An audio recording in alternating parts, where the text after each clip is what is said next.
heard of fantasy football, right?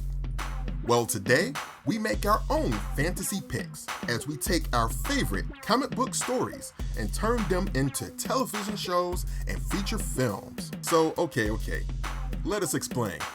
Back around 2008, Hollywood was optioning comic book IPs left and right. The success of shows like Smallville and The Walking Dead and movies like 300 and the X-Men franchise had the suits champing at the bit for ripe comic book properties.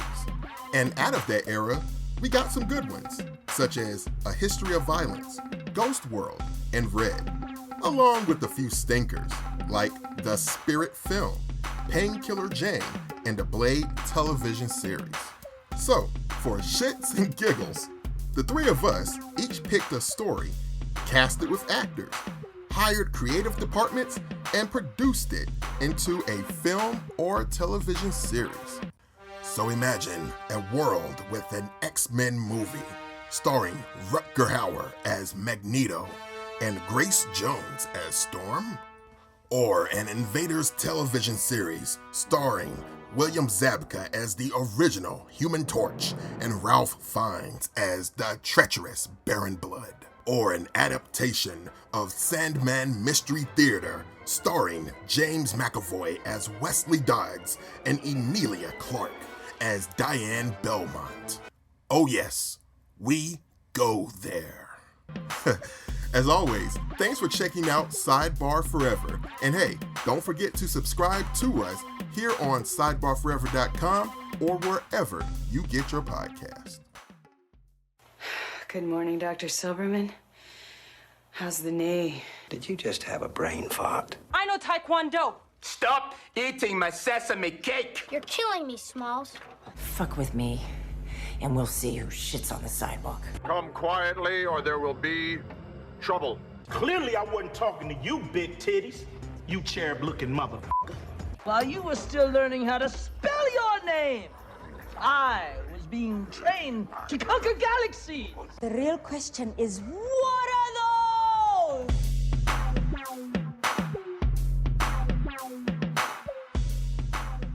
Yeah.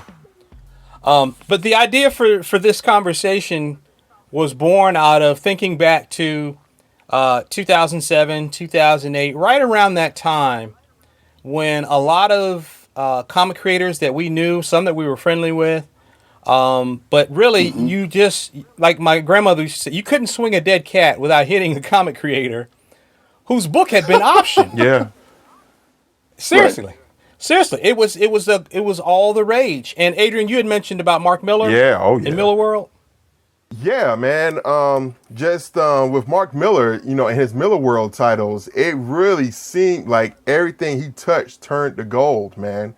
Like we were mentioning before the mics came on, he had Wanted, Kick-Ass. Several of his other books have been optioned too. Superior, Jupiter's Legacy, Nemesis, just on and on and on to the present day, really. And more than a few of them have been in various, stages of production, close to getting produced, before the current situation. But, yeah, man, it just really seemed like that was the thing. Like if it was a Marvel limited series, it would have been called Option Wars.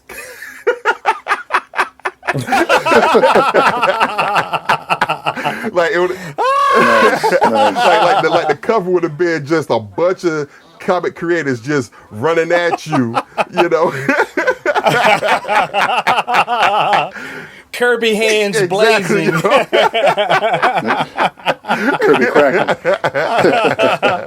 Yeah, man. Well, I mean, there's so many examples, some better than others and some not so great, but I mean, A History of Violence, Ghost World, Road to Perdition, Wanted got made, Kick-Ass got made, 30 Days of Night. Our former guest Ben Templesmith did the art for that book. Hellboy, man. Hellboy. And there were just bunches of them, and I just remember everybody. It seemed everybody was either having their book option or wanted to have their book option. And it just seemed like Hollywood coming in and giving people this option money, which it might not have even been that much money. It might have been, $10,000, $15,000, split between, two people is probably not that much money. But it was almost like a mini gold rush for these particular creators. And even to some extent, I can remember there are things that I didn't know Road to Perdition was a comic until after I saw the film. Oh, really? Okay. Right. Yeah. Yeah. And so now when I see something now, not almost everything, but there's just quite a few things now that I can almost look at and say, oh yeah, that was definitely a comic. Now, if I could add there's one infamous example way back in the 90s of a book that kept being rumored to be optioned. When Image got started, Rob Liefeld, had inroads. He had made inroads into Hollywood, and he got to meet the likes of Tom Cruise and, believe it or not, Steven Spielberg. You know what I'm saying? And I remember reading Wizard, around that time, and the huge in joke for him with Liefeld was, oh man, so when is Dooms 4 coming out? Dooms 4 was a comic. Yes, 4. It was a comic that he had been working with Spielberg, Amblin Productions, and they apparently had optioned it. But the thing was that there was no book made. It was just almost on a handshake, I pitched it to you type of thing. And Liefeld kept putting ads in Wizard, just all black background with the Dooms 4 logo, coming soon. And then eventually he kept putting coming soon and then some little jokey remark beneath it. We mean it. That type of thing. And then eventually the movie never got made, but then the comic eventually did. And, it was just like, okay, you wanted to do something with that? Spielberg wanted that? I don't know, bruh. Right. Right. So right. Well, apparently he did. Yeah. So sometimes, it can really be a case of if a creator, really strikes while the iron is hot, and Hollywood comes calling to get the options. Just give them the option. Just like we see you. Your Q rating is high. For whatever reason, your name is populating here. So let's get a handle on you and see what happens. And the downside is that a lot of times nothing happens. It's just option. That's not an option to guarantee that it's going to get made. It's more like an option, exactly how it sounds. Right. We got the option to make it, right, or we have the option to drop your ass. You know what I'm saying? So right. Well, my understanding is there's a date attached to it. So, the option runs out on XYZ date. And in some cases, they can send you more money and say, hey, we want to option it for another year where, we're close, that kind of thing. Or someone else may come in and do the same thing. And this is nothing new for, for novels. And, it happens all the time, for books. Right. They get optioned. In some cases, same thing as with comics where they get optioned before they're even published. Right, exactly. Like that Liefeld thing. Yeah. Yeah. So I thought it would be fun, considering we have so many great TV shows and some shitty ones. But we have, so many great television shows, prestige format TV shows, streaming services are killing it with comic book properties and adapting them for the smaller screen. We see a lot of our favorite characters and a lot of our favorite books and stories going to the big screen. So what I pitched to Dwight and Adrian is let's all pick a story, something, nothing, something from the past. Yeah. And let's put it together and let's make it either into a television show or a film. And let's cast living actors, as the main characters. If we can think of directors, that'd be good. Let's hire some directors. Let's talk about music and scoring. Let's talk about the streaming platform, if it's that, or if it's going to be on network. If it's going to be a feature film, what kind of film is it going to come out in the wintertime? Is it going to come out in the summer? Just mac it all the way out, and really sell this thing and color it so that people can get a sense of what our visions would be for some of our favorite stories. And Adrian and Dwight said that they were actually going to create some concept art to accompany their picks. That's right. So, Yeah, exactly. we're all very excited to see that. I actually just got some reference photos for myself. I had to take the. Well, that's what they do. Yeah. Yeah. That's where it starts. Yeah. So, but do you all want me to start off, or do you guys want to start off? Kick it off, sir. Yeah. You start off, man. Okay. Yeah. All right. Serve it up. So, I went back to one of my all-time favorites, and I can remember reading this book back in the 90s, and even thinking then, this would make a great TV show, or this would make a great movie. I think I probably thought a TV show, because, comics being episodic in the same way that television was. Right. And even the way that it was presented. But my choice is I am greenlighting and producing an 8-episode series for HBO of Vertigo's Like a lead up. Sandman Mystery Theatre. Oh, yeah. Oh, that's doable. Hell yeah. Oh, okay. Oh, hell Okay. yeah. Of course. Oh, Sure. yeah. Yeah. Yeah. Without a doubt. Okay. One of my favorite comics from that period, created by Matt Wagner and Guy Davis. Yes. And there's some other people that came along and worked on the book too. Steve Siegel, I think, did. And did Teddy Christensen work on that? I believe Teddy Christensen worked on some of it. Yeah. And these great photorealistic, or kind of not even photorealistic, almost like photo dream-like covers by artists like Dave McKean and Gavin Wilson. Yes. They were really striking. If you walked in a comic shop back in the 90s and you ran the row and you saw all the 4-color goodness, and then you'd see that and you'd be like, okay, what is that shit? This is different. Right, exactly.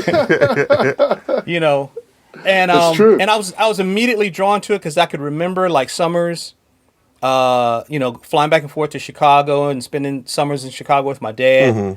And while he'd be at work, I would watch, television, and I would inevitably end up watching old movies. Old black and white movies and detective movies and the Bowery Boys and the Maltese Falcon and To Have and to Have Not and Dark Passage and just old black and white movies and just falling in love with that, that old noir detective storytelling. I remember my grandmother saying, all you do is sit around and watch old movies, and I was like, yeah. That's how my wife now. Right now, yo. Right now. So, hey, look what I'm doing now, Grandma. Me proud of it. But, for those who are unfamiliar with the book, again, Matt Wagner and Guy Davis were the primary creative forces behind the book. And it's about the Golden Age Sandman. Now, the Golden Age Sandman actually, debuted in the 40s. But DC, based on the success of Neil Gaiman's Sandman, decided to resurrect this Sandman. And I think Matt Wagner was looking to maybe step away from his creator-owned stuff, which he was very well known for, Mage and Grendel. And so he wanted to do this book, and then he wanted to work with Guy Davis. But it's about the Golden Age Sandman, a.k.a. Wesley Dodds, who is a millionaire in the 30s. It's the late 30s, pre-World War II. And it's about him and his girlfriend. It's set in New York City. They face all of these, kind of cartoonish villains, the tarantula and the face. And, there's quite a few. And they're almost kind of like Dick Tracy villains, but one of the things that Matt Wagner smartly did in the series is he made it more real world while still keeping it pulpy and full of detective love. So the story, they do face these really grotesque, kind of weird villains in a way, but these villains are, they're murderers and kidnappers. The stories have incest and bigotry and rape. The rise of Nazism and classism, it kind of touches a lot of those things. So it feels like the pulp era, but then it also feels real to the life of the 1930s. So and there's a quote, and I'm going to read it in my best mid-Atlantic accent, which is what I would want my actors to portray it as on the show. Nice show. Okay. Yeah. This is Wesley Dodds. He says, "It has been little over a year since my return to New York. What would have been the greatest city on earth is now a facade of corruption and denial. Fashionable fundraisers abound while poverty endures and the threat of war lingers stagnant in the air." You know, oh, really? Yeah. And Nice show. Wesley. Wow. So, like, okay, you're doing voices. Okay. I got you. Okay. I got you.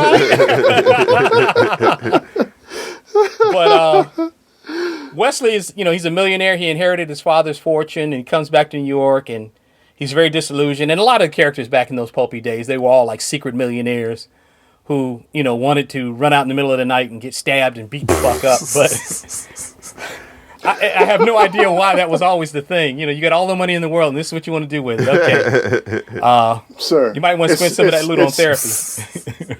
It's the white man's burning, sir. That's what it is. Perhaps so. I never even thought about it in that way. But the main characters, the arc that I want to start with for my 8-episode season, first season, is the Tarantula. It's the very first one. It's a 4-issue arc that we would stretch out over the 8 episodes. And the primary characters are Wesley Dodds, his girlfriend Dian Belmont, and they have kind of like a Nick and Nora Charles kind of a rapport. Yeah. Her father's District Attorney Belmont, the Chief of Police, Chief O'Donnell, Lieutenant Burke, and then the Tarantula, who is actually from a prominent family, Rutger Goldman, and his mother were the actual murderers in the book. Oh, wow. So, damn. Okay. So, this is going to be an HBO show that comes on Sunday night at 9 o'clock. Yeah. That HBO logo. Going into production now so that it'll actually debut in the spring of 2021. Okay. I'm casting Wesley Dodds, the bespectacled millionaire and brilliant guy, with the one and only James McAvoy. Okay. Yeah. Okay. I'm casting James McAvoy. I think he's a great actor. I think he's got a lot of charisma. Wesley is actually supposed to be kind of portly, and I know McAvoy's kind of beefed up here lately for these M. Night Shyamalan movies. But he can do an American accent, so I'm casting James McAvoy as Wesley Dodds. As Dian Belmont, his girlfriend, the daughter of the district attorney, I'm casting, and Dwight will know this, Emilia Clarke from Game of Thrones. Yes. Playing her father. Khaleesi, come home. Khaleesi. As her father, district attorney, I'm casting a very seasoned character actor, David Morse. Oh, yes. Mm-hmm. Whom we've seen in many things. Oh, yes. Mm-hmm. As Chief O'Donnell, I'm casting another great character actor who's been really busy here lately, a guy named Eddie Marson. Eddie Marson. Eddie Marson, let's see. If you guys may have not seen these movies, but he plays a scientist in the Hobbs and Shaw movie. He shows up in Atomic Blonde. He is in... He plays a police guy in Sherlock Holmes. I believe the first one. Okay. The very first Sherlock Holmes that Guy Ritchie did. If you look him up, he's been in everything. Okay. I think he was in one of the Deadpool movies too, as a matter of fact. All right. But Eddie Marson as Chief O'Donnell. For Lieutenant Burke, I'm casting Billy Crudup. Oh yeah. Okay. Yeah. Billy Crudup, very seasoned stage actor and film actor. He was in Almost Famous. He was in Sleepers. He was in Mission Impossible 3. He's very good, and he's been very busy. Now, as Rutger Goldman, and I just assumed that I can't remember really specifically, Rutger Goldman, who actually is the killer in the Tarantula, but Goldman sounded like a Jewish name, so I said, well, let me get some Jewish actors to bring some cultural authenticity to it. So I'm casting Ezra Miller as Rutger Goldman. Now, Ezra Miller, not that this was a great thing, but he played the Flash in the Justice League movie. Oh, okay. Yeah. All right. Yeah. With his wildcat running? Yeah, exactly, D. And as his mother, who taught this guy how to run? Right? Good. As his mother, and I guess they kind of got like a Jason Voorhees and his mom kind of a thing going on with the killing. Yeah. But to play his mother, I'm casting Jennifer Jason Leigh. Ooh. Okay. Yeah. Now, okay. We know we know she gets down with the grimy, from past roles that she's had. We know she can play a killer from single white females. Yes. And she's also, I think, of Jewish heritage as well. So I thought, and she's just a terrific actress. I don't feel like we've seen enough of her. I mean, I didn't see The Hateful Eight. Oh, she was excellent in that. Was, oh man. Was she? Yeah. Okay. Okay. So those are the principals for for this particular series. James McAvoy, all right. Emilia Clarke, David Morris, Eddie Marson, Billy Crudup, Ezra Miller, and Jennifer Jason Leigh. Now, okay. Let me ask. Go ahead. So I want to interject. Actually, the irony of that is that James McAvoy actually plays Morpheus in the audiobook version of Sandman. So, exactly. That's really cool. Yeah, I actually had thought about that when I was putting my notes together, but I forgot to write it down. But yeah, it's kind of an interesting tie-in. And Neil Gaiman was singing his praises doing the voice of Morpheus on that on the audiobooks. As a matter of fact, I hear it's pretty good. So now one of the things is this is set in, I think, 1937 or 1938 is where the story starts. And so, of course, the cast is overwhelmingly white. There's not an awful lot of diversity in it. Right. But this is my show, okay? So I will have influence on the writer's room. It's very much a detective story with Wesley Dodds as the Sandman. And so he's working kind of adjacent to the police, and he's working, and the chief and the lieutenant are major characters. So I thought, there would be, like, for instance, this is set in New York City. The first black cop in New York City is a guy named Samuel Battle, and he was, I think, sworn in 1911. So you got to think by, 20 some odd years later, there's got to be more black cops who are on the force. Of course. So there's an opportunity to have black cops on the force, probably some Asian ones too. I don't know. And if I were going to cast a black police officer to be a principal on the show, it would either be Aldous Hodge. Okay. Who played MC Ren in Straight Outta Compton. He was in Hidden Figures. He was in one of the Jack Reacher movies. And he's been recently cast as Hawkman. Right. Either him or there's another young actor named Stephen James who actually played Jesse Owens in a feature film. And I saw him more recently in 21 Bridges with the late Chadwick Boseman. Maybe one of those two guys. I thought about, there, certainly be a way, there's other ways to introduce other elements of the city that weren't prominently featured in Wagner and Davis's book back in the 90s. And then I also thought too of exploring some characters in Chinatown. Yes. Kind of inspired by our friend John Sway and some of the stories that he told about, his mom owning a restaurant. And growing up as a kid, and and working in the restaurant, and things like that. And anyway, I thought that might be an interesting way to do it too. And I started thinking about some Asian actors or some Chinese American actors to play those parts. And I'm not sure. I'm always not sure because people don't get enough of an opportunity. So maybe to cast an unknown might be kind of the best way to go for some of this, for some of the other characters. But I did have those few things in mind. Now, as far as directors, it's an 8-episode series. I'm sorry I'm too long, guys. Do you? You cool, man. No, it's all good. Enjoy it. Dig in, man. It's an 8-episode series.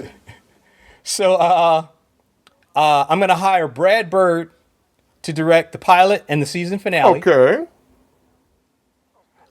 Because I like the way he handled Mission Impossible Ghost Protocol, and I just think he's just a fabulous director, and he just has a love for film. My man Carl Franklin. Oh yeah, Devil in the Blue Dress. It's good. Yeah, Devil in the Blue Dress, and he's also done some episodes of Mindhunter on Netflix and Homeland. A guy named Hiro Murai who directed, if not all, most of the Atlanta episodes that Childish Gambino is in. Sally Richardson. She's a director now? Yeah, she has done a ton of television. Oh, wow. I wonder what happened to her. Okay. Ton. Yeah, she's done a ton. She's got a ton of credits to her name. And I think she directed some stuff. I'm trying to think if it was either Insecure or something else. But I remember seeing her name on something that I was watching. Oh, Sally Richardson. Yeah. Young lady named Sarah Adina Smith.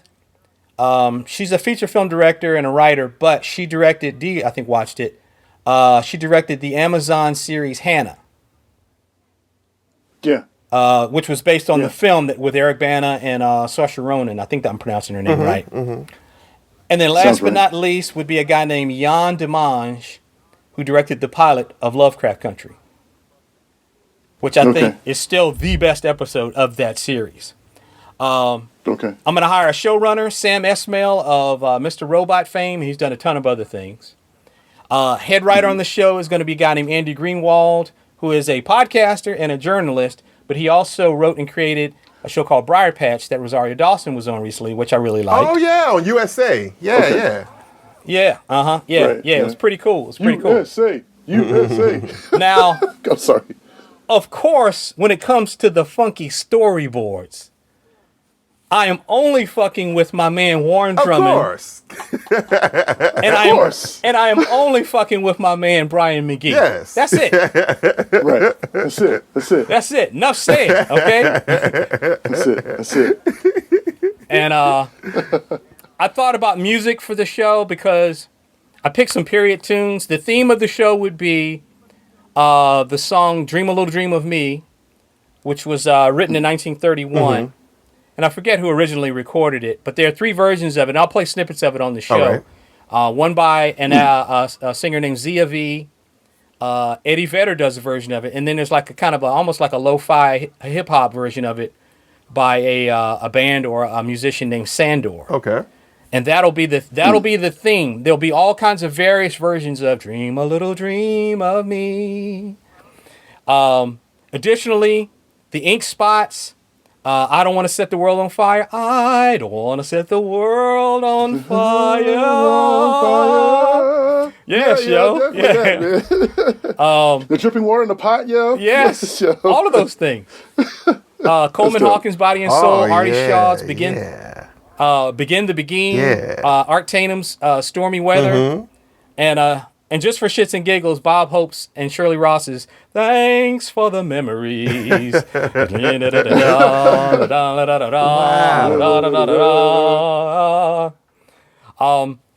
I have a bunch of other needle drops that I thought would be cool. Songs of, because I thought, like, I do kind of like when movies like American Gangster and on Lovecraft Country and on shows where they have their period films, but they manage to use contemporary music and music that's out of the period to kind of punctuate the scene without throwing you out. So I've got a bunch of needle drops that I picked. Some that you would know, some that you wouldn't know.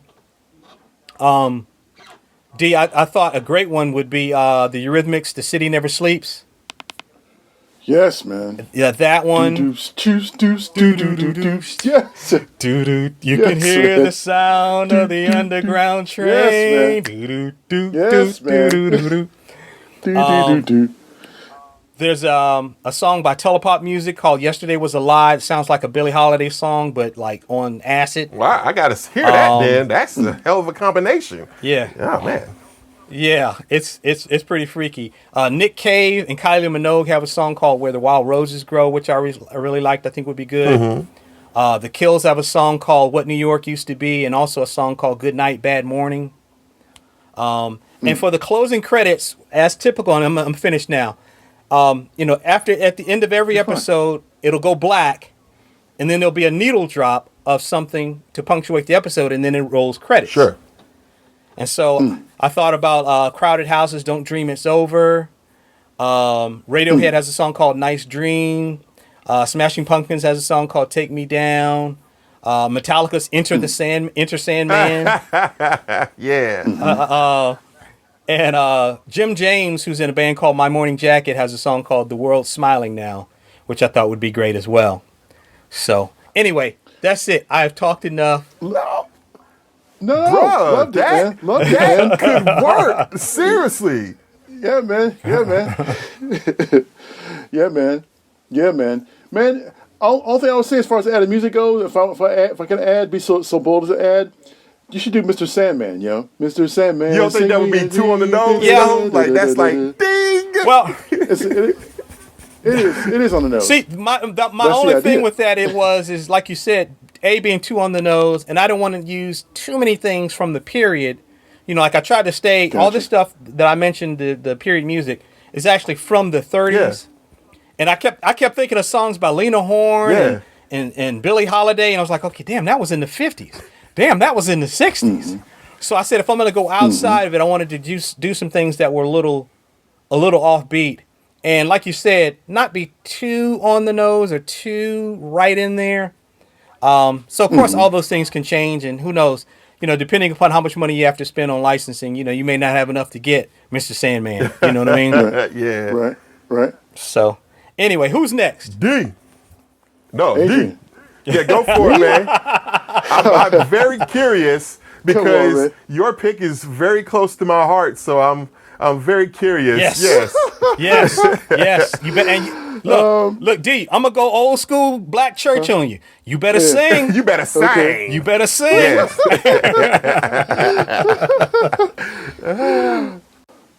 Let's see here. Okay. That being said, this is a very peculiar pick that actually, honestly, until I started reading up on it and getting involved in the literature that surrounds it, World War II, was not really my jam. I mean, I liked a couple of costume designs that were going on back then.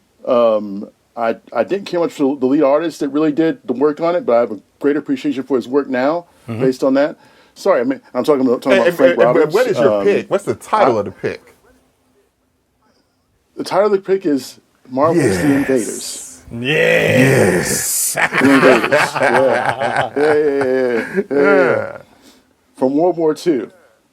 And I got to tell you, man, I did some strange things in here to it. I kind of turned it into my own thing. The way it's designed to be a Netflix, either Netflix, probably, actually now it's probably going to make a Marvel proper, Marvel Plus, Disney Plus version of the series, because everything they own everything. Right. And once they see this, they'll definitely want it. So, it's pretty intense, man. So I'll just start from the top. I have the opening crawl goes. I'm not going to insult any Midwesterners, but I try to do a Midwestern sounding accent. And I'm actually kind of embarrassed right now at this point because I know there's a lot on the line, so I probably could read it later on. But anyway, it goes. A fleet heads southeast in the Baltic Sea at dawn, engines churning in steep with hollow diesel, fumes filled many cabins as the waves smash against the determined hull of superior mechanics, man and machine. This is the life of the Kriegsmariner. And it goes, Baron Blood has escaped again. After being mortally wounded, he's been placed in a close, secure sarcophagus and escorted back to the Rhineland to meet Der Fuhrer and the Red Skull with the splinter Yggdrasil. So basically, it's pretty involved. So I'm going to give you a Cliff Notes version. I have episode names. So episode 1 is around 1936. It's called Project Vulcan. And it's as rumors of German aggression spread throughout Europe, covert operations are taking root through the world. Dangerous clandestine experiments are developing on Allied grounds.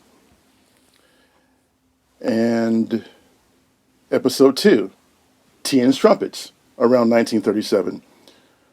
What started as a rivalry has led to a tryst of problematic convenience. Common acceptance leads to more intimacy between Jim and Jacqueline that is productive and incendiary.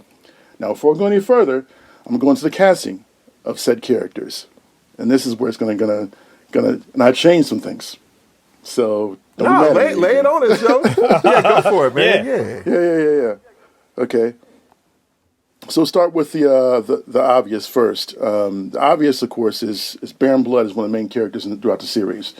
There will be, at least for the first part of the series, there will be 10 episodes. So there will be appearance by Red Skull, I may do Namor's nemesis, the Newman, but they're not really focuses. So Baron Blow will be played by Ralph Fiennes, who's Ray Fiennes. Ray Fiennes. Ray Fiennes. Yes, sir. Ray Fiennes. I want to call him, Ray Fiennes. Yeah, of Voldemort fame, and he's an excellent job of getting that sinister quality. Then I have James Buchanan, Bucky Barnes, played by Brenton Thwaites. Brenton Thwaites is from Robin and Teen Titans. Robin Titans. He's an actual live actor for Robin. I like his voice. Okay. Yeah. He's pretty cool, man. Captain America, which is hard because I told Swizz, man, I don't know. I mean, Chris Evans did such a great dynamic job of pulling that off. That innocence that turned into, virility, turned into, doing what's right. I could do this all day, kind of guy. It's hard to find that again, man. So, but I'm taking a risk on a person I've seen play different characters and can do really good stuff. He played in Hitman. He played in Die Hard. He played in Justified, and he played in the first episode of Mandalorian season 2. I'm talking about Timothy Olyphant. All right. Wow. Steve Rogers, Captain. Okay. That's a very interesting choice. Yeah. Okay. Yeah. I think he could do it, man, because he has that somewhat heroic build, and he's a good actor. I mean, he could do like different ranges of things. I've seen him do. I like Olyphant. He was great in the movie Go too. I loved him in that. Okay. Cool. I've got for Jacqueline Fallsworth, who's Emily, who's Spitfire. She's being played by Emily Beecham. Emily Beecham is from Badlands. She's the widow, the redhead widow in Badlands. If you haven't seen that series, you probably wouldn't recognize her. I'm familiar with the show. She's really, she's dynamic, man. I mean, she's got all kinds of. I mean, her facial. Let's just watch her emote facially, as well as her choreography being on point. This is one of the things that Swin always talked about, and I always liked, and I can agree or disagree, is the fact that a character should look like that character they're playing. Like if you're Wonder Woman, you should have some muscle tone. If you're the Black Widow, you should have that kind of that kind of lithy kind of body. It's like you can actually bend in that manner and kick some butt. And Emily gives you that. Now, this is controversial. All right. This next pick, I never understood Toro. Toro to me was nothing to me. He was a weird sidekick that was popular. That was popular at the time because everybody had a kid-friendly character to relate to in comics. Robin was that for Batman. Bucky was that to some great lesser degree for Captain America. So Toro was that ultimately for the original Human Torch. Before I tell you who that is, let me tell you who the original Human Torch is. The original Human Torch is William Zabka. Oh yeah, Cobra Kai. Okay, who's we? From Johnny Lawrence from The Karate Kid. Johnny Lawrence, exactly. Okay, exactly. Okay, he can act, dude. Like I watched him on the Cobra Kai. I was like, damn, this guy's got range, dude. You know what I mean? He's pulling off all these different things and stuff. So give him a chance to really do something else with his career and move forward. Interesting. So I was thinking about. As Swizz and I were talking about earlier, he started making cuts to the budget and whatnot. I was like, okay, who can I get that is just hungry enough that won't cost me that won't cost me $1 million, right? I get on the back end with when the movie makes money and sells, they get money based on that. So who can I pick? Right. Who will believe in wanting to get involved? Because basically, think about it. I mean, who thought Guardians of the Galaxy was really going to be successful in the beginning? Right. I mean, honestly. And look what it's turned into. I mean, it's become a template for how movies have been done in that genre going forward to some degree. Yeah. Yeah. So the next one's going to be controversial. Next two will be controversial. Going back to Toro. So Toro was a character named Thomas Hammond. And, only thing I can think of better, stronger than... say a character that was I guess for lack of a better a go boy, for a better term, would be what if it was a she? Okay. So my Toro is a female. Nice. And not only is she a female, she's his daughter. Okay. Okay, but how does an android have a daughter? Can androids have kids? No. What kind of film? Dick book? No. Here's the thing, though. No. Right. Skeet. That's one of my things.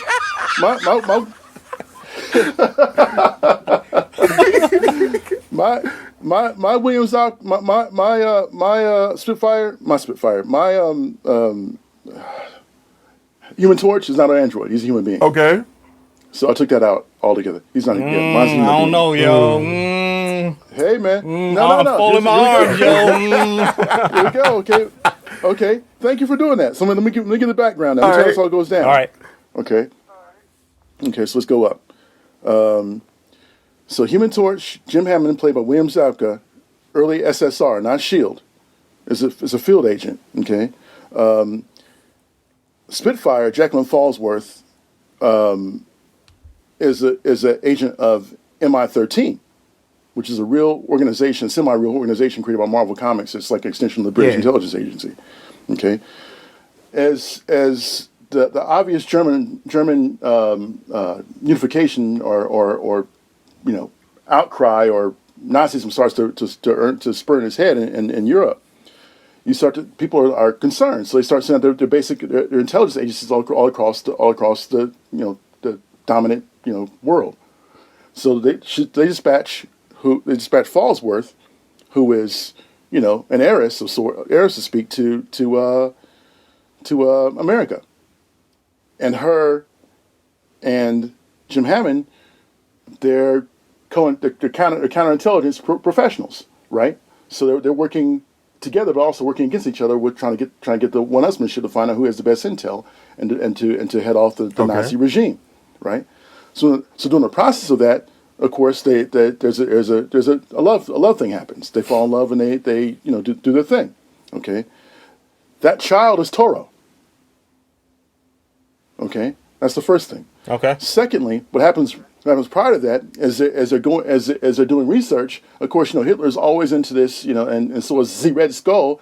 They're always into this whole thing with, eugenics. There's So they stumble upon an experiment, and the lab blows up, and they're both chemically infected. It changes who they are as people, on a genomic level, and that's where they get their powers from. Okay. All right. So Zabka, so Human Torch ends up being pulled to the side by SSR, and the Jacqueline Fallsworth goes back to MI13. Now, here's the thing. At the time, when she was separated from him, he didn't know that she was pregnant. So before she goes back to Britain, because she's been gone for like 2 years now, before she goes back to Britain, she's been recalled by the Chancellor. She's been recalled by her people are worried about her. Fallsworth, the older Fallsworth's worried about her. Not the one that's blood. I mean, just bearing blood. Mm-hmm. He's an asshole, but her brothers are worried about her, so they call for her. So you got to come back home now. We're not worried about you're in the States for too long. You come back and we'll see what's going on with you. And they don't know she's part of MI13. That's how good she is, right? Okay, so they call her back, and before she goes though, she leaves the baby on the porch. and because she's one of her brothers to know that what she was doing and who she was doing it with. In fact, she had a child there, so she leaves the child on the porch, and she's left to be raised by SSR/SHIELD and Human Torch. So what happens is when she goes back, she continues in her duties. She gets debriefed, and then she moves forward and goes off. And they there's no cell phones or anything like that to keep in touch with anybody. So they lose track of each other until a very fateful day, which we'll get back to. But meanwhile, Toro, she hates that name, by the way. She's being played by Dove Cameron. Okay, all right. That works. Yeah, from Agents of S.H.I.E.L.D. Yeah, so she's pretty awesome. Anyway, so she's raised by him, and let's see, where else do I go here? Yeah, so they don't see what happens to her too. They part of the eugenics experiment, part of the shield trying to stabilize her body and trying to stabilize and MI13 trying to stabilize her body, as they gave her a decelerant. Well, it works in the reverse on Toro. And Toro actually, even though she's only 2 years old, looks like she's 6.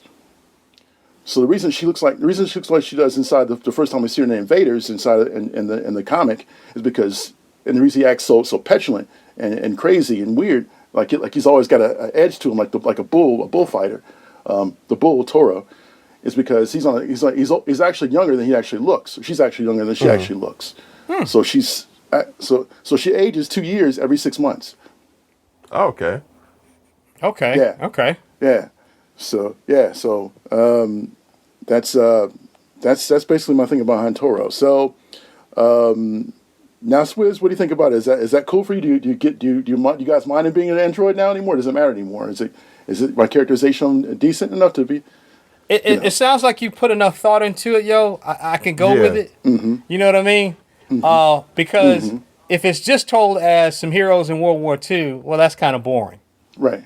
So the fact that you're infusing more into the story is cool. I'm all out, yo. I'm all out. Yeah. It'll do. Okay. So there's more. Here's a swinger. Okay. So we all know how things go down in rich neighborhoods and how back then especially they had servants and they had indentured servants in England. They were a little more classy. They had a promise of freedom, a promise of being able to do their own thing on their own. Well, it turns out that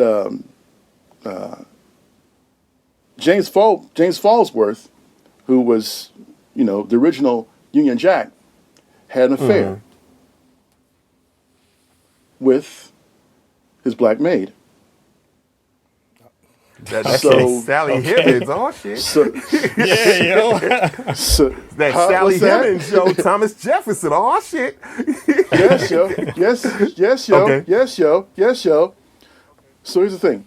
So Baron Blood, he did a mystical sacrament, inadvertently, that sacrificed all his male family member heirs. So all the other Union Jacks are dead, except for his black half son. Okay. So the new Union Jack is what I call him? What's his name? Douglas Furlow. What now? I figured what's he from? He's from England. No, Douglas Furlow. Is that the actor? No. Oh, no. It's played by, and damn it, Swizz, if we're not thinking the same way, it's played by Aldous Hodge. The guy. So yo, that's my man, yo. Yeah, man. So I put up Leverage fame, So because I really saw him stretch himself in Leverage, because he was affecting an American English accent. And he's obviously British, so I was very, very, very impressed by that. So yeah, so that's who plays Douglas Furlow / Union Jack. Okay. So those are my picks. Now, what happens is the trailer opens up with, it's an attack ship in the deep dark waters, and it seems as though the waters are churning extra hard, and they're beating back the tide, and they're bouncing up and down, and Baron Blood's down in the catacombs of the ship, trying to rest up, and he's unconscious at this point. He's actually feeding off some of the crew members too, truth be told, and so they're kind of fearful to go in that direction. So you hear screams in the background of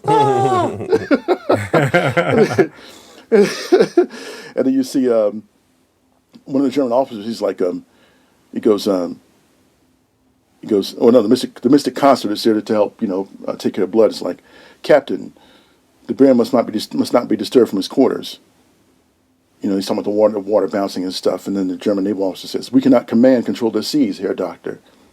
And the consort says, "Not yet." And then it fades, and then that's when you see like the whole various slices of images going back and forth of what's going to happen inside the season. And one of the things I focus on is, of course, is that whole scene where in the comic where they're all kind of coming together, where Union Jack's up front, and then you have the various other characters coming on the side of Union Jack and Spitfire and so forth. Yeah. So I have Captain America and Bucky are in parachute. They are coming down from the plane they're jumping from, probably B-52. Toro and Torch, they fly in from the right, fitting off cannonball fire, fighting. And then Spitfire and Union Jack run towards the center. Or she flies towards the center, he runs towards the center. And scene. So, a couple of conceits. One is Union Jacks in my story. Union Jacks are they're standard. They're flags. So anybody that's a partisan that has the ability to stand forth and be recognized, they can take up the banner and become a Union Jack. That's why there's been so many in the comics, because anybody can do it. But the Fallsworth blood is special because his father, the senior Fallsworth, had these electrical powers, these whatever. So I might let him have that too. We'll see how that goes.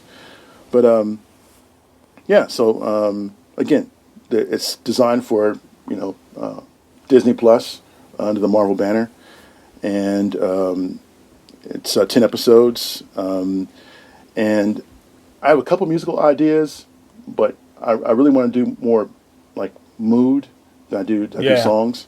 That's what I would have suspected from you, as opposed to needle drops. Is for you it'd be more like scoring and for original music to buttress the scenes. Mm-hmm. Mm-hmm. With the exception of I may have something from Kraftwerk, I may have numbers played real slow in the background. Slice, fever. Yo.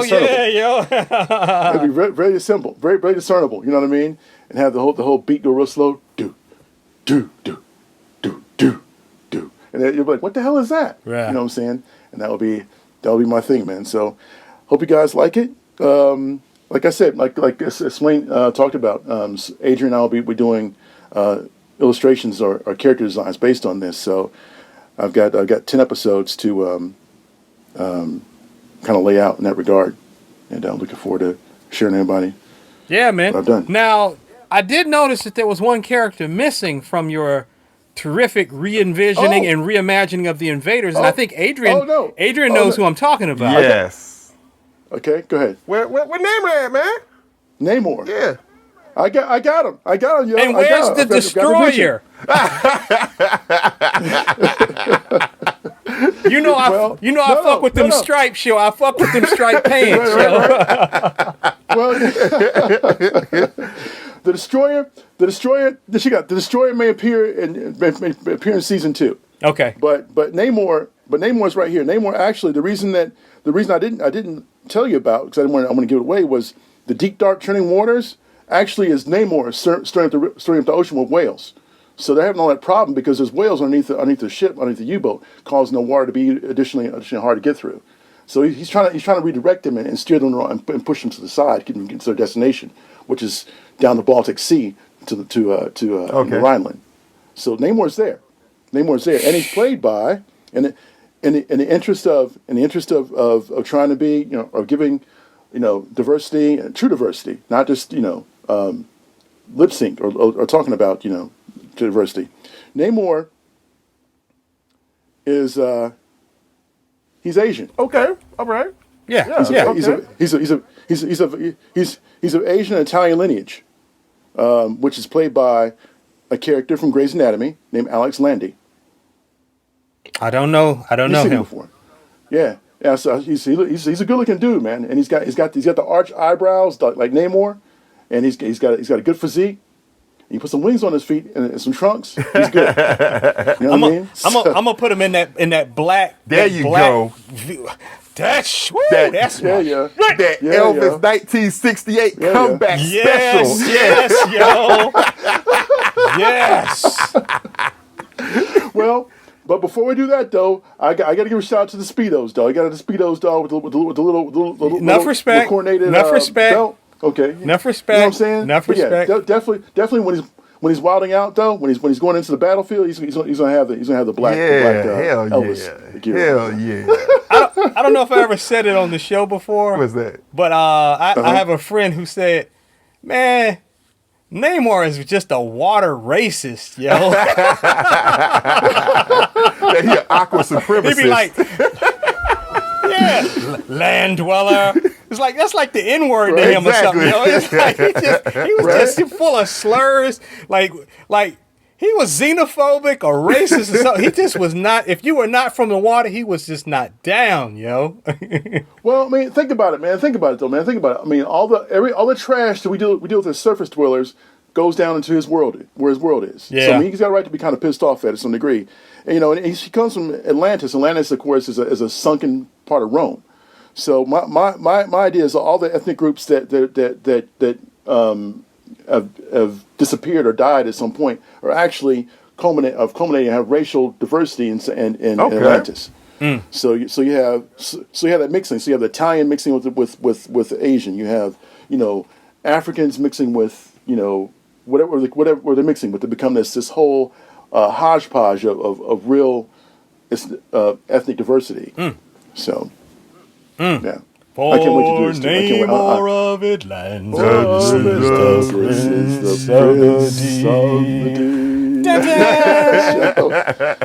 Yeah, man. The quagmire of doom. And don't forget, Swizz. Lady Dorma. Lady Dorma. I beseech you. Lady Dorma. What? No, didn't they animate the? What? Those Gene Colan or Buscema's? Was it Buscema or Gene Colan? Both. I think it was both. Yeah. Okay. Yeah. Yeah, probably was. Yeah, I think. Yeah. Yeah, Lady Dorma. Dorma. Gorgeous stuff, man. Lady Dorma. Atuma. Yeah, Atuma. Was it Atuma or Akuma? Atuma. Yeah. Which one was it? Yeah. Atuma. Yeah. Atuma's no joke, bro. Man, I'm so down with That's Invaders, man. I'm with it, yo. I'm with it. Yeah, man. Hell yeah. Okay. You know. Thanks, man. Yeah. Did I name all my episode titles? Okay, real quick. Episode title number 1, Project Vulcan. Episode 2, Tea and Strumpets. Episode 3, A Moment to Dine. Episode 4, Call of Unity. Episode 5, The Ones We Leave Behind. Episode 6, An Off-Axis of Allies. Wordplay. Episode 7, Cry Freedom. Episode 8, Of God's Splinter. Episode 9, Invade Us. And episode 10, Jack Boots and Jack Knives. Yeah, yo, I like that. I like them shits, yo. Yeah. Thanks, man. So yes, yo. Whew, okay, that was a lot. Yeah, thanks for listening, fellas. Man, y'all getting it in. Damn. Adrian. Yeah, man. We got down, all right, bro. Adrian, what you got, yo? What you got? Come on. All right, man. All right, cool. All right. Now I know you had laid down some. I don't know about that, D, but well, D might have some words for me, but it's okay.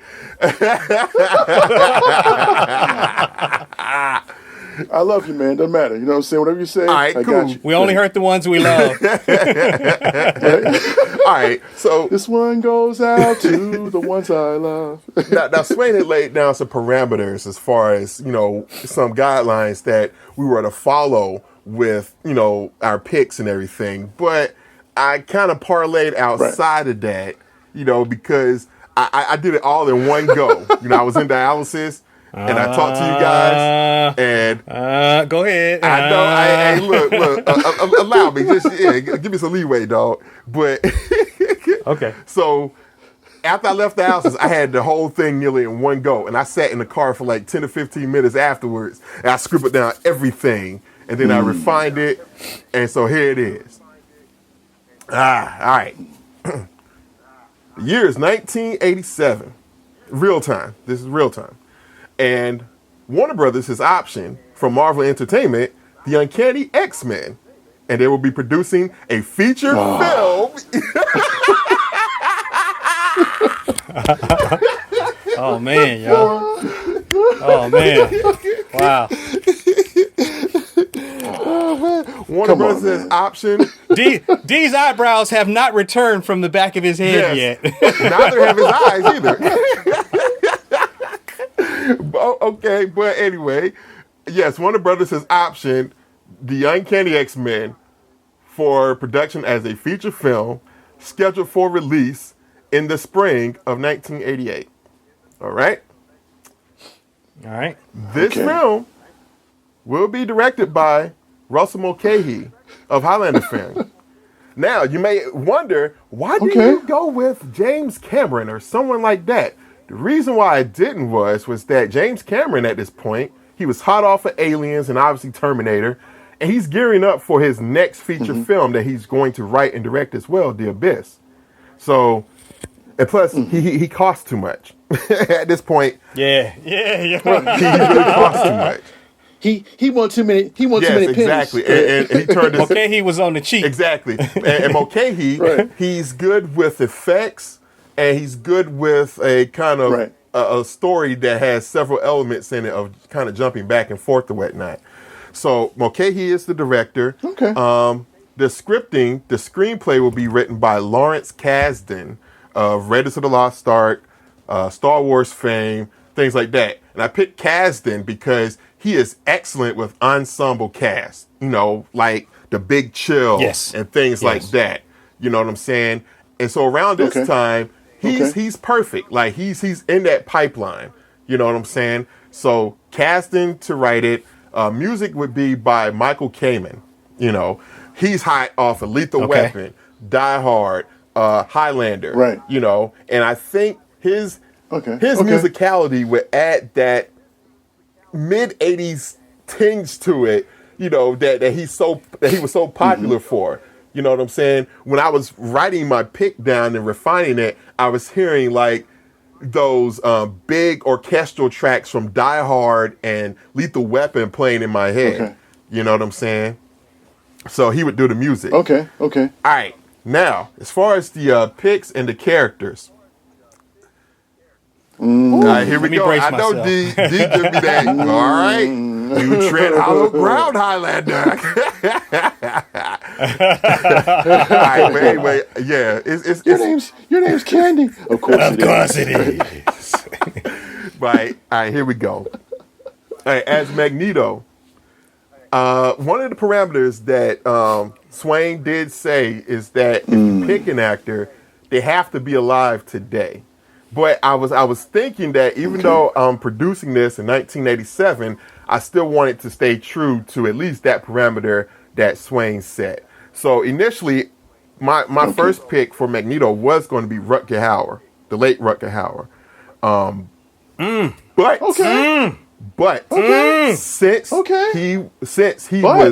Since he's passed in real time, my second pick would actually be a German actor by the name of Jürgen Prochnow. And you know him from Beverly Hills Cop 2 as Maxwell Dent, the orange dealer. I also know him as the U-boat commander in Das Boot.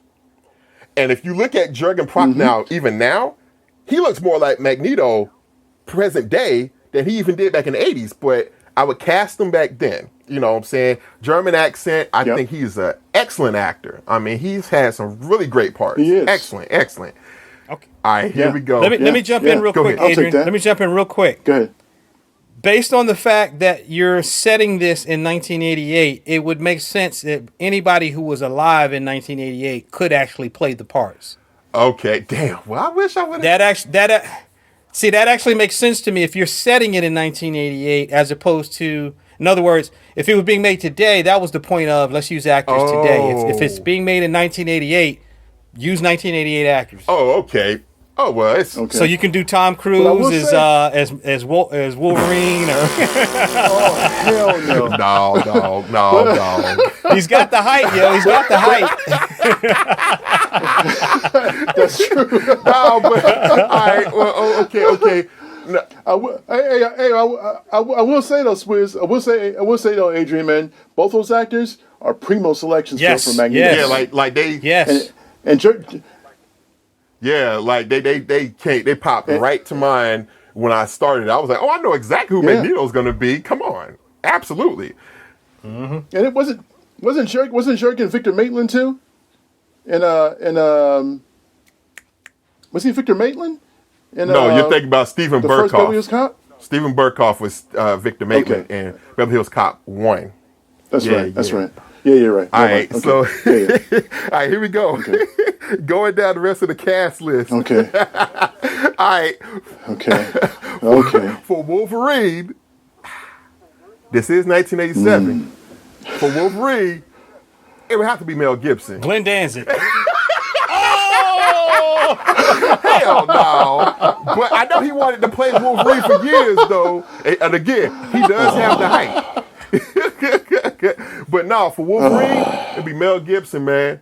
I mean, come on, man. Okay. And then, no, well, D, you're not gonna like who I got for Sabretooth, dog. Oh my God. Who'd you give Sabretooth? Take a wild guess, and you'll probably be right. Who did I pick for Sabretooth, Dwight? Who, Hulk Hogan? Hell no. The Big Show? If I picked Mel Gibson for Wolverine, who would I pick for Sabretooth? Dolph Lundgren? No. Gary Busey and Sabretooth. Now, okay. And I expected this reaction. All right. The reason why I paired them up, I acted as if, okay, Lethal Weapon had come out, you know what I'm saying? And the reason I've always thought Mel Gibson, aside from obvious traits, that he would make a good Wolverine, do you remember the part in Lethal Weapon where Murtaugh and his daughter, they're tied up in the basement and they're being accosted by General McAllister and everything, you know what I'm saying? And there's that line where McAllister's like, spare me, Murtaugh. There are no more heroes left in the world. And Riggs, Mel Gibson, bursts through the doors carrying one of the guards. That is exactly, to a T, what Wolverine did in that Hellfire Club storyline in the Dark Phoenix saga. He bursts through the doors carrying a guard, to your point, throws him in there, and then, that sets everything off. And I was like, damn, that's a 1-to-1 correlation. You know what I'm saying? And then... Yeah. Mel does bring it crazy, bro. He does bring it crazy. Exactly. So he can and then, also with Gary Busey and Sabretooth, I know on its surface, as Gary Busey is now, it's doesn't seem good. But in Lethal Weapon, it kind of works. And there's a couple of parts there. There's a bit of a size difference, too, just slightly. Especially in that final fight between Joshua and Riggs, that I've always thought that's Sabretooth and Wolverine. And you got, Riggs just growling like, no, rah, like they're just like two junkyard dogs just going at it in the mud. You know what I'm saying? So there's a... Okay. I'm going to give you that, man. You sold me. There's a scene. So I picture a scene somewhere in here where the two of them throw down at some point in the movie. You know what I'm saying? It's him and Sabretooth. You know what I'm saying? Just those two. All right. Okay. And I'll explain the plot after I go through the cast, okay? All right, so you also have Mr. Sinister, all right? And Mr. Sinister is actually played by Clancy Brown. Oh, of course he is. Of course he is. With the pasty skin and a slick back, hair. You know what I'm saying? I just thought he'd be perfect. And the voice, too. And that red diamond, Exactly. With the plumes, with the everything, the collar. It's perfect. Mr. Sinister is Clancy Brown. He would kill it. All right. For Colossus, you got Dolph Lundgren. I know. Hey, that was all I can afford, man. I'm just not impressed by him. What was I going to do? Get Arnold Schwarzenegger? He costs too much. He's not going to do a movie where he's not the star. You know what I'm saying? Right. All right. Right. Plus, they'll try to use him for too many one-liners, too. So it'll be like, the Colossus will be trying to sing one-liner. You can't have that in the actual movie. So I give you that. Dolph Lundgren is... Yeah. the logical choice. So as Charles Xavier, of course, it's going to be Patrick Stewart. Patrick Stewart is coming to prominence around this time for Star Trek: The Next Generation. So possibly we've seen him on there, and it's like, you know what? He kind of looks like this Charles Xavier guy. Get Patrick Stewart. You know what I'm saying? I'm thinking like how executives would think. You know what I'm saying? All right. Okay. And then for Storm, it could only be Grace Jones. Grace Jones. And not only is it Storm, she can't act, yo. It's punk rock Storm.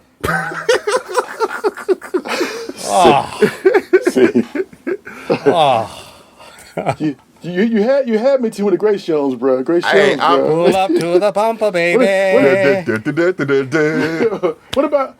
What about Naomi Campbell, bro? Not now. Yeah. I mean, she hadn't come really to prominence yet.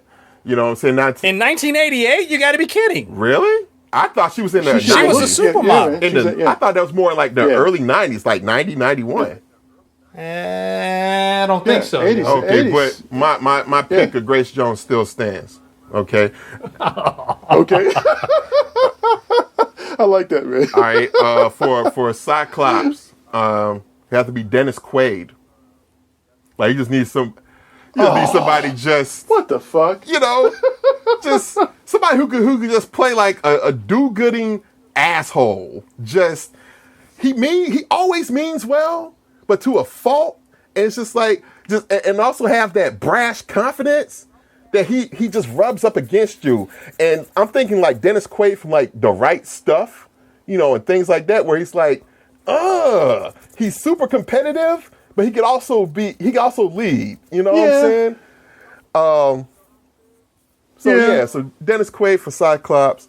For Jean Grey, you guys may not be familiar. It's an actress by the name of Chelsea Field.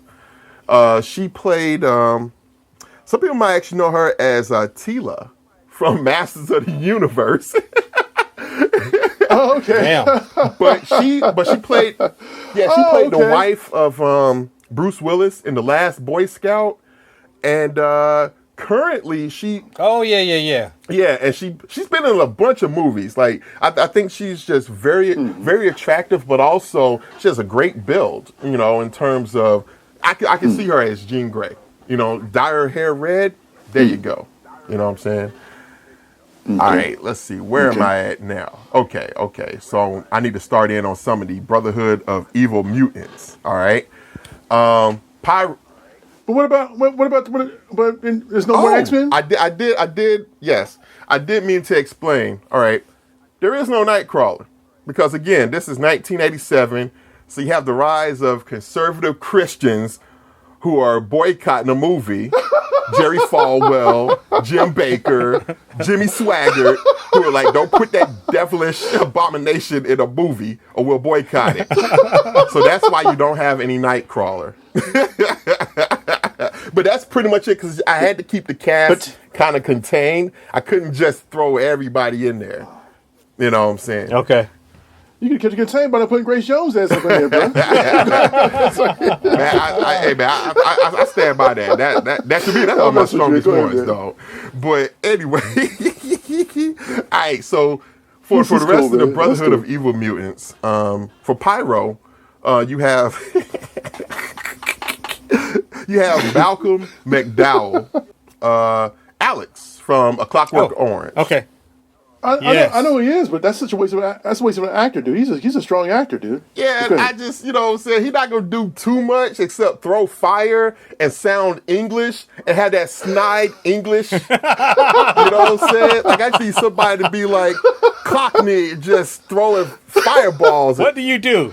I throw fire and I sound English. What you think I do? All right. Okay.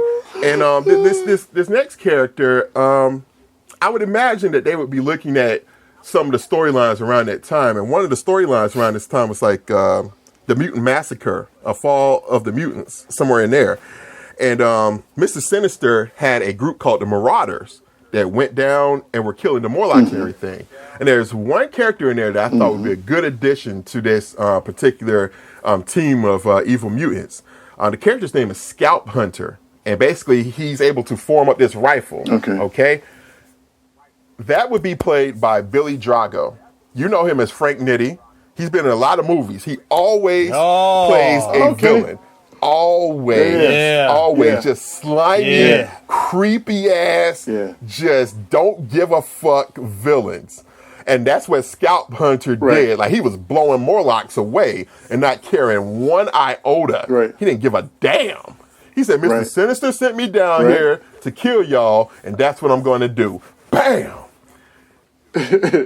Adrian, I'm gonna get me some more like scabs. Or as Frank Nitti, you gonna die today. That's it. Talking to Elliot Ness, you gonna die today. He has a crazy eye too. His eyes. He has very narrow eyes, like just very creepy. His hair is was always slicked back and just. It felt like if you shook Billy Drago's hand, you'd have to wipe it on your shirt or your pants afterwards. Just, jeez. You know what? He's a scary dude. You know what he always looked like to me, especially as Frank Nitti in The Untouchables? Who that? He reminded me of, Torpedo? Oh, Torpedo 1936. Yeah, by Burnett. Yeah. He reminded me of that character. He had that kind of crazy look and this, and then of course the period clothing and just that kind of sneaky, snide gangster vibe. Oh, he was, totally, absolutely. That gaunt face and everything. Yeah. For sure. All right, and so he'd be a good Morpheus too, man. Actually, kind of crazy, kind of off kilter kind of way. The build and the kind of. Yeah, just very live. Yeah, Dark Morpheus. Yeah, certainly. Yeah. Yeah, exactly. All right, and the last part of the cast, it's okay. I've already done enough damage so far, so I don't care. The last of the evil mutants is Mystique.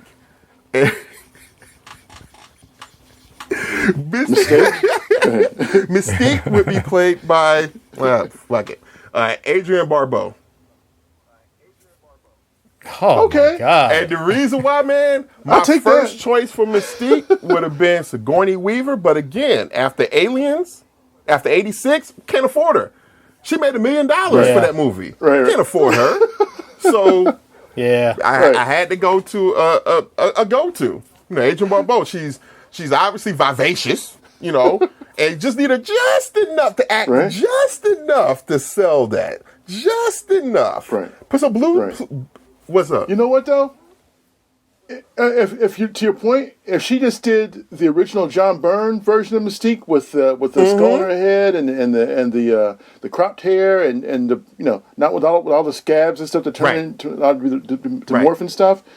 That's what I'm thinking of. That's exactly what I'm thinking of. Just put the context in her eyes with the white dress, blue skin. That's it. Yeah, exactly. So it could work for her. You know what I'm saying? So you have a bit of sex appeal there. And just real quick, just what the story is that obviously Charles Xavier, has a school for extraordinary children or people, whatever you want to call it, in Westchester County. Gifted youngsters. Yeah. And obviously since Mel Gibson, I would be pushing him as the star. You know what I'm saying? He has the star power.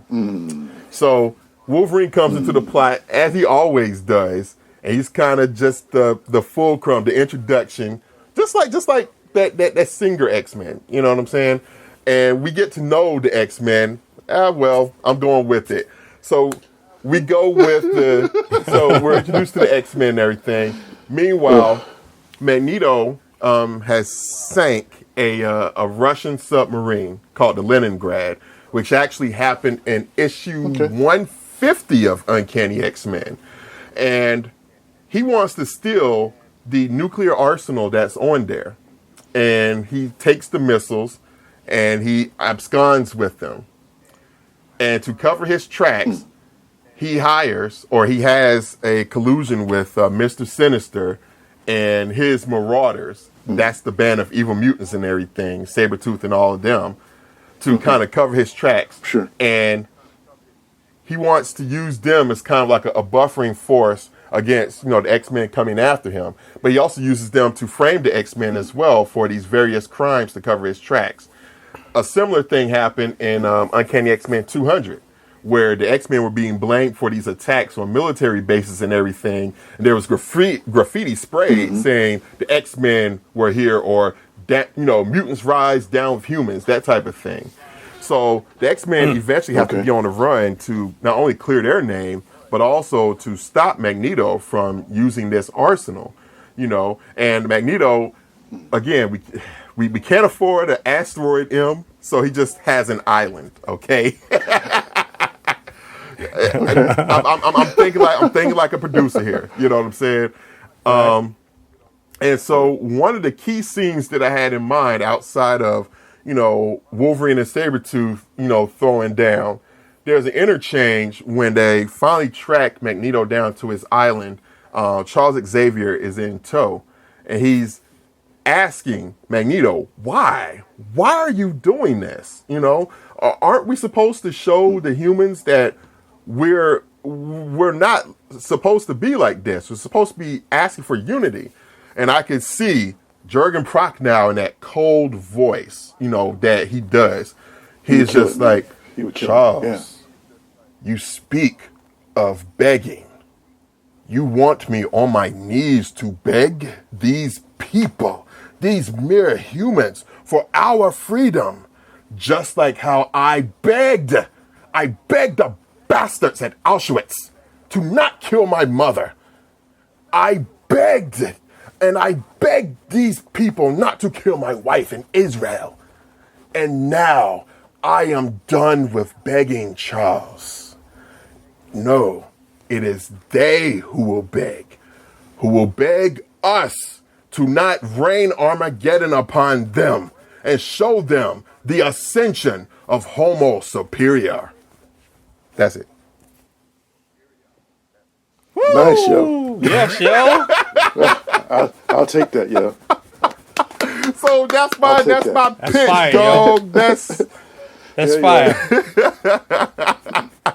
That almost like begs off your choice of Grace Jones, dude. Dang, they offset each other. Hey, man, jump back in the Wayback Machine. That was awesome, man. And give this man $7.5 million to make his movie. Damn, yo. You ain't giving me nothing to work with. It would be no worse than the Singers, man. But you know what's crazy though? What's crazy though, Swain, is that that's probably about how much it would cost. Really, about $7 to $10 million. Because when I was going back and I was looking at like actors' salaries back then, there were no like $1 million people outside of like Sigourney Weaver, and maybe Arnold Schwarzenegger was just starting to get that. Everybody else is like $500,000. You know what I'm saying? Some around there. Yeah. So it's crazy how salaries just jumped up, and you look back then, it's like, man, they were very modest. You know what I'm saying? So yeah. So I mean, I think the movie could have been made for like $7 to $10 million. I remember hearing a story about somebody was talking about Wesley Snipes. It was one of the actors that worked with him, I think, on Mo Better Blues. And they were saying that after Mo Better Blues, Wesley Snipes got cast.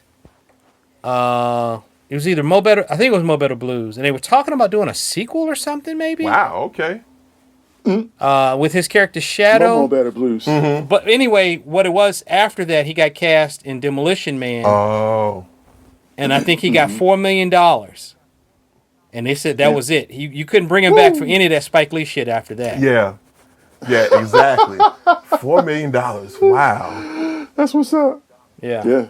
Yeah, man. And adjusted for inflation, $1 million back in 1980 is, is probably $10 million now, or 15 or 20 million now. Exactly. So But well, those are all great, man. I mean, nice, man. I love the thought being put into it, and that's kind of the thing about it is it's like, okay, I mean, we get fed stuff that some of it works, some of it doesn't work. The Runaways, and, Cloak and Dagger, and there are all kinds of things that pop up. Ghost World, and Scott Pilgrim. Some work, some don't. Some they deviate too far from the original. Sometimes they don't deviate enough. But I just love the idea of, because one of my honorable mentions was going to be, and I considered this first, and then I abandoned it, was Mike Grell's John Sable. That actually could work. You can make that easily. Man. Yeah. Mm-hmm. Well, but the only problem is I spoiled it for myself. How so? They made a John Sable TV show back in the 80s. Oh, that's right. ABC did. You're right. Yep. Yeah. And it was trash. And watching it, it was just like, it took all the love out of me when I saw it. I was like, oh, God. Dang. Oh. Now, man, who the actor that played John Sable reminds me of Jim Morrison, dude. Oh, really? Yeah. Jim Morrison looked to him. I can't think of his name, but what's his name? You know his name, Swizz? I can't remember his name. Okay. I think the only person. So the funny thing was, Renee Russo. It's like one of her first acting gigs. Oh wow! Okay. And I want to say Laura Flynn Boyle. Wow. Okay. Was on it, I think. Okay. But yeah, it was bad, yo. It was really bad. And then like I started reading, and I was like, I don't. You know how you go back and you don't remember things quite as they were. Yeah. It's like, okay, John Sable was like this mercenary and this bounty hunter for hire. But during the day, his day job, he was a children's book author named B.B. Flim. Right, exactly. Mm-hmm. Right.